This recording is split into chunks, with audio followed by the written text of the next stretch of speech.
Raha ny ekipan'ny Anderlecht, ekipa belge moa zany nahazo ny mondial pupille teo amin'ny latsaky ny 13 taona.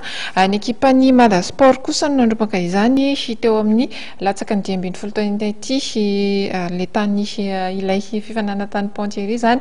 Araka izany anaran'izany Madasport dia ekipana malagasy ihany koa izy ity. Ifangaroana malagasy sy teratany vahiny ity ekipa ity, zany hoe ireo ankizy mianatra sy mipetraka any ivelany zany no mivondrona ao anatin'izany ekipan'ny Madasport izany, izay mankafy ity baolina kitra ity. Ry zareo tokoa no nandrobaka ny larina voalohany tamin'ity fananana ity.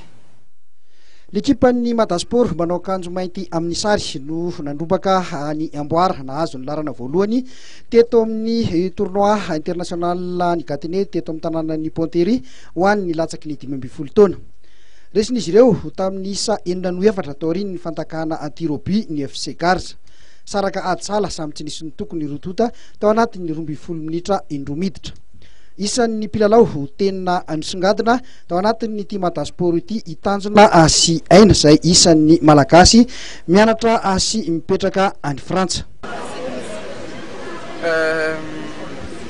Manao football professionnel amin'ny équipe malagasy.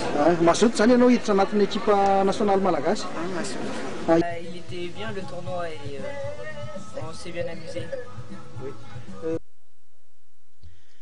Ho an'ity ekipan'ny Madasport ity dia mifangaro amin'ireo teratany vahiny sy malagasy no mandrafitra ity ekipa malagasy ity. Azo lazaina fa dia mivoatra sy mandroso amin'izao fotoana izao ty ekipan'ny Madasport ity ary voninahitra any andray anjara amin'ity fananana eto Pontieri ity.